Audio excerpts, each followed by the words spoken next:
People were sharing a Washington Post article that I know they never read, and they were probably better for not reading Washington Post. But they were sharing, the headline was, Bolton says that Donald Trump asked for Xi's help in winning the election. When you read that article, what it says, it's behind a paywall, of course. What it says is that Donald Trump was trying to secure some trade deal a year ago, and he was asking Xi to agree to the trade deal because Trump wants to win re-election.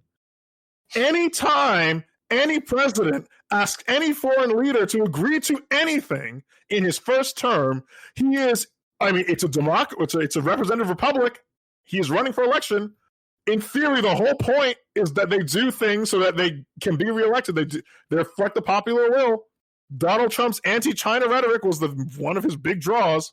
He's asking him to help them win the election. Bill Clinton asked Yasser Arafat of the PLO to help him win the election when he said, hey, it would be really great if I could end the Israel-Palestine conflict by getting you and the Israelis to sign a deal. So please sign this deal.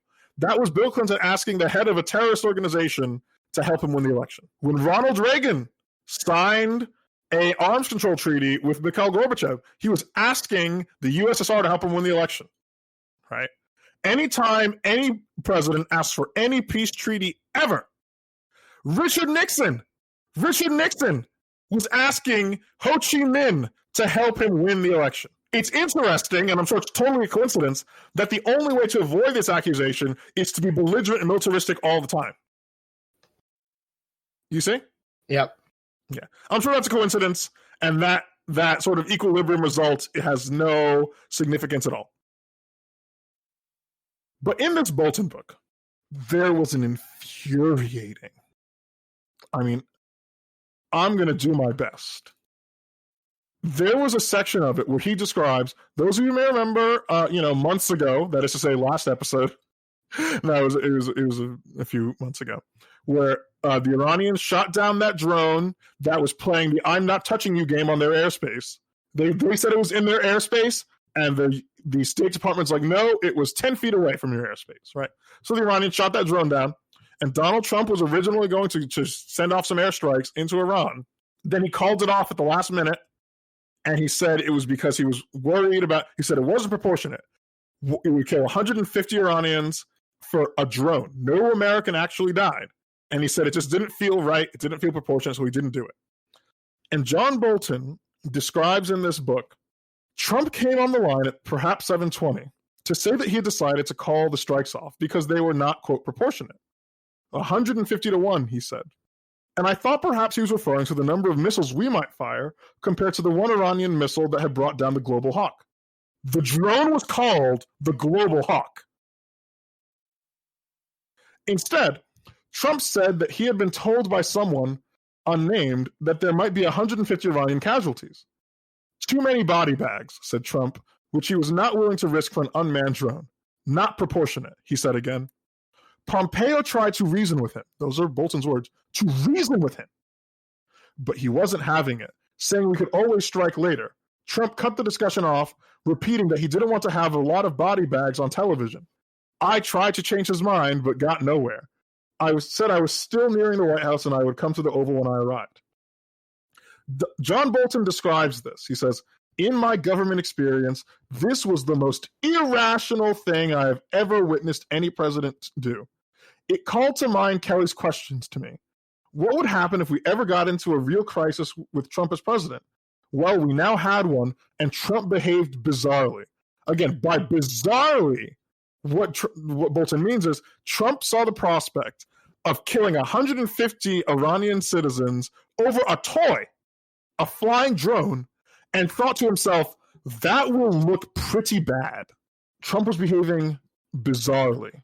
Bolton says, I had a thoroughly surreal, Bolton calls it, conversation with Trump, during which I learned that Eisenberg on his own had gone into the Oval with the 150 casualties number, a figure drawn up somewhere in the Defense Department, which I learned the next day, arguing that it was illegal to retaliate in such a disproportionate way. This was all utter nonsense, according to Bolton, because both the so-called casualty figure, which no senior official had examined, and the legal argument, which was a grotesque misstatement of the proportionality principle. After the event, commentators circulated a quotation from Stephen Schrebel, former U.S. Chief Judge of the International Court of Justice, that, quote, in the case of action taken for the specific purpose of halting and repelling an armed attack, this does not mean that the action should be more or less commensurate with the attack, end quote. Notice something about those words. In the case of action taken to halt or repel an armed attack, America was not trying to halt or repel an Iranian attack. They were trying to retaliate against an Iranian attack. So that judgment so Bolton's quote is still invalid. After Eisenberg spoke to him and Dunford didn't dispute the decision, Dunford told me the next day this was incorrect, but the damage, Bolton calls it, was already done. I was at a loss for words, which must have been apparent to everyone in the Oval. I tried to explain that the purported casualty figures were almost entirely conjectural, but Trump wasn't listening. He had in mind pictures of 150 body bags, and there was no explaining to be done. He offered no other justification. Notice, to John Bolton, the prospect of 150 dead bodies looking bad is not enough justification not to kill them anyway. He offered no other justification, simply repeating his worry about television pictures of dead Iranians. Trump said finally, "Don't worry, we can always attack later, and if we do, it'll be much tougher. A promise worth exactly what I paid for it." I want to say this again. Donald Trump is the only president. The only one. Notice, this is your fascist. This is your fascist who won't kill 150 foreigners simply on the idea that it looks bad, right? Not even any moral thing. It would look bad, he says. It's not proportionate. Donald Fire and Fury Trump is the only one who would ever think like this. It was bizarre. It was surreal. It was, dare I say, unpresidential for a United States president to even consider that there might be a problem, if not ethically, then in the optics of killing 150 people over a drone. This, besides law and order, this is the reason you vote for Trump. It's the only reason. And I don't want to hear anybody tell me that any other person is the lesser evil on the war question. Donald Trump and probably Tucker Carlson, right? When the entire weight of the deep state war party apparatus was weighing down on him, thought to himself, wouldn't it look bad? Isn't that a thing that like monsters do? Isn't that? Hang on a second. You know, I'm 70, like he's 7. Notice Bolton describes Trump, who's 71 years old, as basically being like a child. I'm a 71-year-old man. I've been around the block a few times. I'm pretty sure killing 150 people over a drone is something actually that only psychopaths do, actually. I'm pretty sure that makes you, or at least makes you look like a bad person. What are your thoughts, Dan? No, it is funny. All of the other complaints from Bolton in the book are just classic. It's that Washington insider thing where he has these dumb, disgruntled complaints about how, like, Trump, I don't think Trump reads any of the information I give him. And I think he gets his opinions from outside sources. He doesn't listen to me. I come in there and I give him You know why Trump doesn't read any of Bolton's briefs? Because during COVID, there's a dire need for toilet paper. And then one of them was, like, there's no grand strategy in his foreign policy. Which is just, because we know how well those have worked out. And then there was another one that was like, this was supposed to be the all-encompassing one. This is where you're supposed to just, throw up your hands and say, we got to get rid of this guy. It was like, I have never seen a White House operate like this before. It was unlike any of them. Because, the other ones were all perfect. Yeah. Nothing could be improved. Yeah. This is the thing with Trump in the military. There are people also that, especially on the left, which is particularly insane, but again, nothing matters, right? Who will criticize Trump for dodging the draft in Vietnam. Good. Right? Good. I have I have anti-respect for anyone who criticizes anybody for dodging the draft in Vietnam. Muhammad Ali, on that basis, was a hero. Muhammad Ali dodging the draft in Vietnam, I can't emphasize this enough, was one of the greatest heroes of the black community. Muhammad Ali deserves, a statue cast in solid, pure gold for being an exemplar of black self-respect, of black righteousness, of human righteousness. Purely. Forget any of the other work he did with the Nation of Islam. Purely for dodging the Vietnam War draft. Some people actually try to shy away from that. No. Muhammad Ali dodging the draft was the greatest victory on its own, was the greatest victory that any black man could achieve in this country. To see the United States government tell you that you're going to go thousands of miles away to kill some rice farmers in Vietnam and to look them in the eye and say, no, arrest me.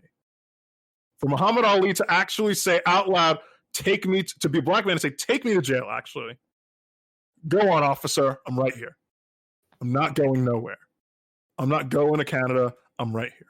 And if Donald Trump dodged the draft, then guess what? Donald Trump is a hero too.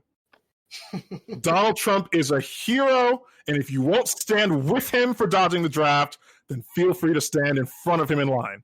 And Donald Trump is a hero for this too, for not killing these Iranians. He's a hero for that too. Why don't you marry him? Nobody who says that Donald Trump is a bad person or is irresponsible for not killing those Iranians or those Vietnamese people, none of them are worthy even to look at him. Actually, you're not worthy to gaze upon this hero. Whether he did it because he wanted to party or he lied about the bone spurs, give a medal of honor a presidential medal of freedom to Donald Trump's bone spurs. I'm just picturing you as a Secret Service agent, just tasering people for looking at him. Don't even look at Donald Trump. Bzz. Is there anything you want to say about this, or can we shift to libertarian stuff? No, I got nothing else to say. Okay. There were riots in D.C. We talked about this a little earlier, and the Cato Institute boarded up their building. And, shitlibs were on Twitter like, hey, why is the Cato Institute boarding up their building? Shouldn't the free market decide whether or not their building survives? That's a real thing people were saying. And people from Cato were like, don't you know that the Cato Institute stands for police accountability? And don't you know that we have all the correct views on cops? And don't you know that the Cato Institute is anti-racist? Don't make jokes about our building. And again, the Cato Institute also, people are unworthy to look at the Cato Institute building. Next, the Libertarian Party. Sorry, did you want to talk about the Cato Institute, Dan? Not if I can avoid it. Okay. Next. So the Libertarian Party nomination process was completed, and they picked a winner. So everybody who put in money in the pool for this, the official result is that the pool money will be saved for the next term in 4 years, because the results are in and nobody had Joe Jorgensen. The Libertarian Party's presidential primary was going on for the past few months, and for a particular kind of weirdo, this was very, very important news to figure out who's going to lose this time. And so once again, it was everybody. Yeah, everybody. Everybody. So broadly speaking, there were two candidates, right? Two front runners. There was Jacob Hornberger, who's the Mises Institute, the Mises Caucus, Ron Paulian, sort of right libertarian, straight white guy in a suit, right? Tom Woods endorsed him. If you're listening to this podcast, all the right people endorsed Jacob Hornberger. Then on the other hand, there was Vermin Supreme, the guy with the boot on his head, right? Who was basically a meme candidate and then actually decided he was going to take it seriously. And he was the choice of the left libertarians who wanted to, they said it, they wanted to pull disaffected Bernie people. Because I thought that Vermin Supreme was like a true joke, but there are people who unironically, we need Vermin Supreme. It's to stick it to the establishment. No, we're going to try to recruit disaffected Democrats with Vermin Supreme. Oh, what? Right? So it was those kinds of libertarians, right, who said, okay, we want Vermin. Right. And Vermin had more names